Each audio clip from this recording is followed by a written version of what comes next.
So even though you might be going like this, do you have the ability at any time to just decide to be a rocket on a subject and go? Yes. Could you focus? Could you get deliberate about something? Yes. So let's take just 5 minutes here and do that, and then we'll take a segment of refreshment. So what are positive momentum building statements that you could offer for yourself? What's a really base statement that you could make? Something that's right at the core of who you are. Things are always working out for me. That might be a little too advanced. You might not believe that. I'm a good person. How about this one? It is what it is. Everybody can get there. It is what it is. It is what it is. How about this? I give up. I give up. I give up the struggle. I give up the battle. I give up the deception of control. I give up the uncontrollable. I give up the deception of control. I give up. I give in. I give in. I give in. I give in. I give in to what? I give in to my ultimate well-being. I give in to my goodness. I give up the battle and I give in to my goodness. I give in to what? I give in to alignment. Is it moving you in any way? You're giving up the battle and you're giving in to alignment. You're giving in to your goodness. You're giving in to the inevitable worthiness that is you. You're giving in to the unfolding of life. You're giving in to what you gave into when you decided to come. I'm giving in to the probability of happiness. I'm giving up the struggle. If you're giving up the struggle, what are you giving into? Can you find it? Can you find some words? What? Giving into relief. I'm giving into ease. I'm giving into natural. I'm giving into flow. I'm giving into goodness. I'm giving into clarity. I'm giving into the receptive mode. I'm giving into getting a good idea. I'm giving into relief. I'm giving into ease. I'm giving into fun. I'm giving into joy. I'm giving into not giving a rat's ass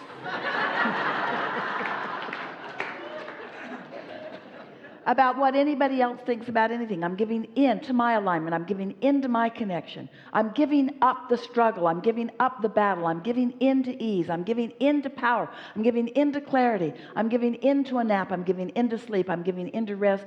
I'm giving into feeling good. I'm giving into happy. Play this game with yourself. Do it when you've got a little struggle going and use it to guide yourself back onto the roadway. And notice that the more control you have as you care about how you feel, because sometimes you can say these words and you're right back in alignment, and sometimes you can't, so give in to that. Just stop the struggle and stop the judgment, stop the self-judgment. That's really what we're asking. Stop beating up on yourself about where you are, and stop beating up on others for not understanding where you are. They're not going to get it. It's not their job. It's your job. It's just your job. It's just your job to understand where you are. It's your job to live happily ever after. So here's the deal. You're going to live ever after. Might as well decide to be happy. Gets easier when you croak. That part's easy. Whoosh, happy, happy, happy. But there's a reason that you're here, because you like the hands in the clay. You like the deliberate intent. You like the freedom of getting to choose. You like the benefit of being out here on the leading edge where all the juice is. You like that feeling. You said it to us. You like that feeling of the thought turning to the thing and you getting to witness it and guide it. You like the deliberate control of the inevitable natural happiness that is the way you are, you see. This is a good conversation. Do you feel easier about life? You feel like you want to take a softer approach? You feel like you'd like to let others alone a little bit and let them do as they want to do? You feel like you're ready to give up the control, to give in to the inevitable, to allow the well-being to be, to let the earth spin in its orbit, to let your heart pump on its own tonight? Oh, got to set my alarm. Got to keep that heart pumping. Got to keep that blood flow. I got to metabolize. Oh man, I got a long list of things I got to do. Earth in orbit, sun coming up, water moving around the planet, seeds turning to crops. The animals have to keep propagating. Plants have to keep being. Have such responsibility. You don't, do you? The well-being is so dominant. You just have to find your place in it. And your place in it is not in struggling to maintain it. It's maintaining. Your problems will maintain your solutions. And your questions will maintain your answers. And collectively, you are all of such benefit to one another. You're eternally living. You might as well live happily ever after, yeah? We think this is another good time for a segment of refreshment.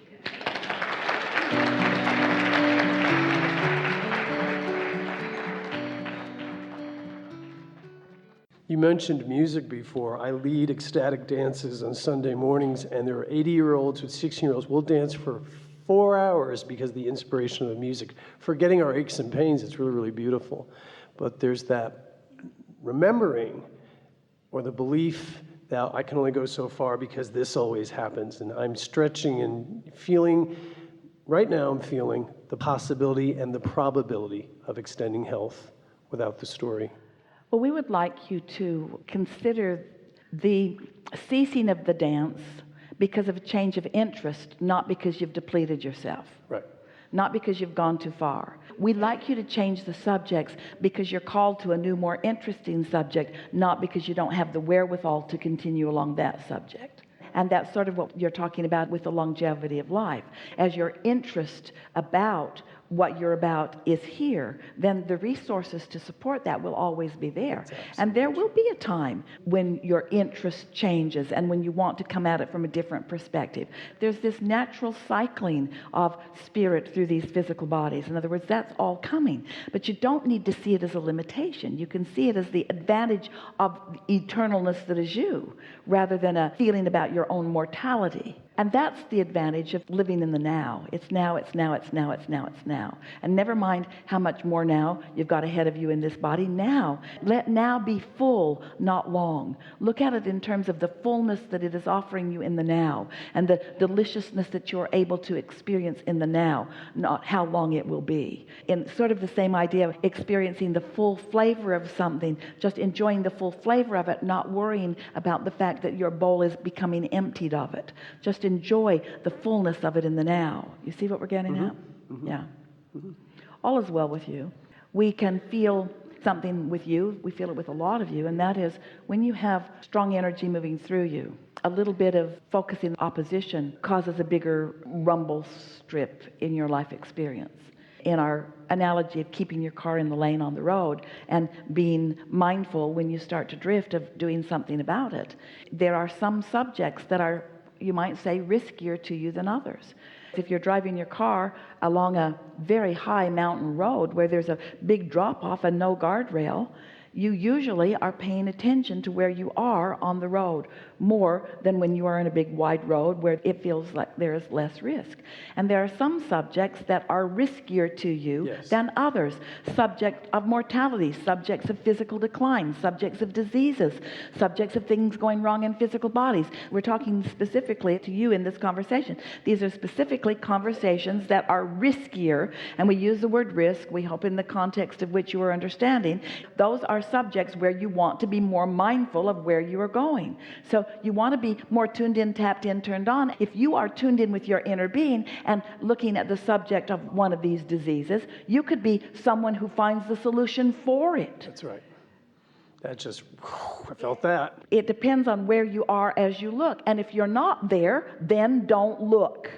That's what we're saying to you. Once you get into that place of stability, look all you want, because now you're just in that stable place where you are helping with a solution. But if looking causes you to feel the problem, it doesn't help you, it is not good for you, and it's not going to help anyone else. And you have to individually know where you are in that, you see. So sometimes Esther will express a sensitivity she has to some subjects, and others around her will think, well, you just need to buck up a little bit.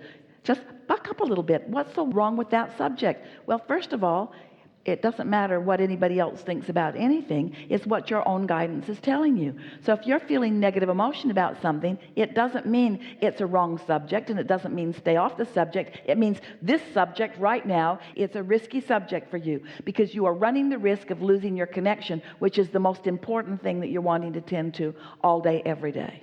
There will be a time when you will thrive on more clients. The more, the better, because the more juices flow. But when juice is summoned that is not allowed to flow, then that's not a good combination. There's an imbalance there. So it's all about balance, isn't it? It's totally about balance. Yeah. I get that. Yeah. And the allowing of the contrast and getting back into the vortex and doing that as well. So the Acceptance. thing that we want to have accomplished with you, the answer that we want to have given you in a way that you can hear it, and we felt you coming along with us, so we think it's easy for you to hear this answer because you've lived it through what we just talked about, is don't give in to any idea of depletion. Get your focus upon renewal, because there's no excuse for depletion, because the headwaters are always flowing. Depletion who? Yeah. There's just no excuse for it. There's no excuse that is accurate. There's just no excuse to stop the stream from flowing. And you have a little bit, and others have too, convinced yourself that there are just some things that just stop it, like age or like time passing, and there just isn't anything. There isn't anything that stops the flow other than a projection of thought that is in its opposition. Well, you mentioned fear of expansion, and I may even call that fear of success. When things come at a better level of clientele or income or projects, yeah, there is fear there. The body kind of freaks out. Well, I'm not used to this. I'm very aware of the nuances, like when you're doing artwork, the nuances of the details of the picture we paint. But don't just gloss over that. What's the fear about? In other words, there's no such thing as fear of success. That's just something people make up. There's no such thing as fear of it. There's fear of not having the success that you want. There's no such thing as fear of success. You mentioned fear of expansion. I kind of correlated that. When you said it about an hour ago, you talking about we have a fear of expansion. We freak out or tighten up about it and not allow it. Let's talk about what fear is. Fear is an emotional sensation. It's a realization. All emotions are really a manifestation.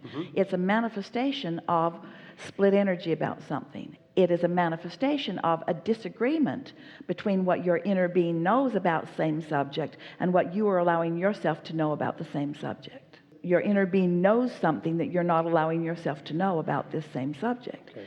So when you have fear of more clients, that's that imbalance, that's time shortageness.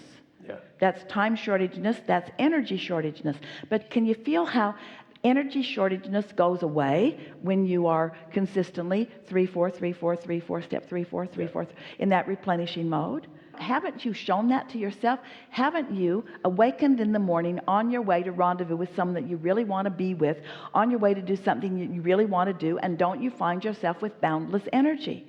Don't you sometimes find yourself just eager about it? You're chipper, you've got movement, you feel flexible, everything flows well, you move forward in the world, everything cooperates with you because you're tuned in, tapped in, turned on, because you are in anticipation of something that you want. And have you ever got up to go to work and not felt that way?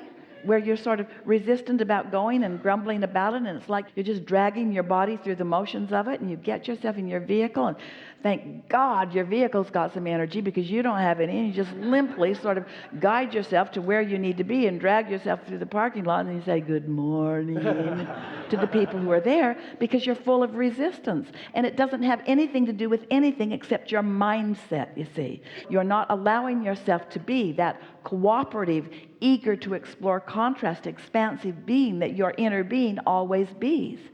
You see, always looking for the nugget, always looking for the pleasure, always looking for the benefit, always looking for the exhilaration, always looking for the beauty, always looking for something to appreciate. That's just who you are. And unless you're being that in the moment, then you're dragging a big old lead ball around on your ankle, and you're blaming it on the lead ball, which wouldn't be there if you didn't put it there, you see.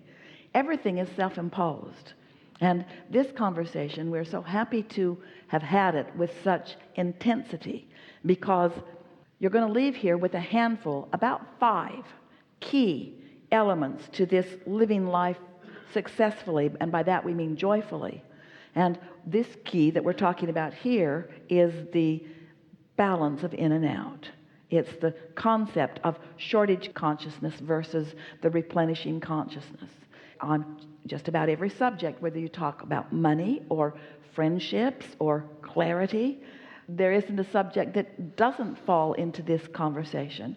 There is the allowing of it or the pinching off of it. There's the allowing of it or the pinching off of it.